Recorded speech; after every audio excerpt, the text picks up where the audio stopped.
이른바 대장동 의혹을 둘러싼 정치권의 공방도 전면전으로 치닫고 있습니다. 국회 취재기자 연결합니다. 방현덕 기자, 민주당이 국민의힘 윤석열 후보의 화천대유 연루 의혹을 거듭 주장하면서 공세를 폈다고요?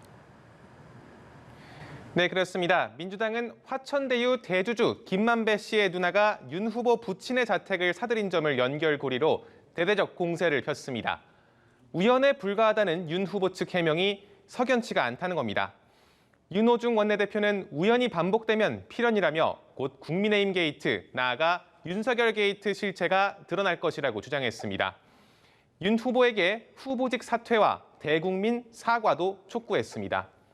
여당 국토위원들은 윤 후보 부친의 연희동 자택을 직접 현장 조사하기도 했는데요.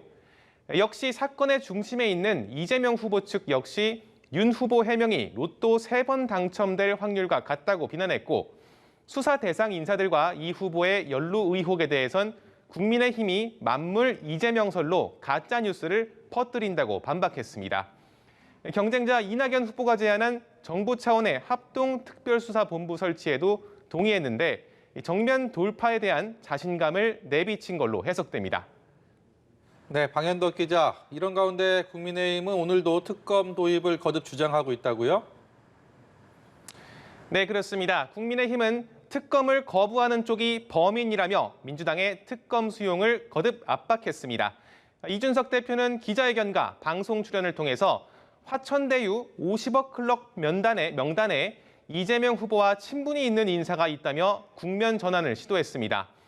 이 후보를 춘향전의 탐관오리 변학도에 빗대고 무능했거나 부패했거나 양쪽 다 대선 주자로선 치명적이라고 몰아세웠습니다. 자녀 퇴직금 50억 원이 문제가 된 곽상도 의원에 대해서도 조국 수호처럼 상도수호는 안 한다며 의원직 제명을 주장했습니다.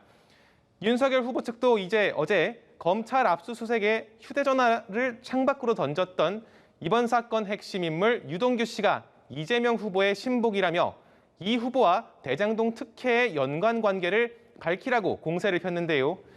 다만 윤 후보와 경쟁하는 홍준표 후보는 윤 후보 부친의 이상한 부동산 거래 때문에 사건이 국민의힘 게이트로 비화하고 있다며 자신처럼 흠 없는 후보가 나서야 한다고 윤석열, 이재명 후보 양쪽에 견제구를 날렸습니다. 네, 그렇군요. 오늘 여야 대선 주자들의 행보는 어떻습니까? 네, 민주당 주자들은 잠시 후 TV토론에서 맞붙습니다. 이에 앞서 이재명, 이낙연 후보 측은 오늘 중도 사퇴한 후보들의 무효표 처리를 놓고 공방을 벌였는데요. 이 과정에서 이낙연 후보 측 서른 공동선대위원장이 경선 불복을 시사하는 발언을 해 논란이 일었습니다. 국민의힘 윤석열 후보는 박진 의원의 지지 선언을 받은 뒤 조계종을 예방했고 홍준표, 유승민 후보는 대구를 찾았습니다.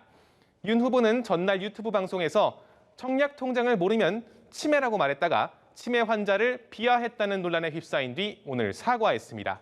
지금까지 국회였습니다.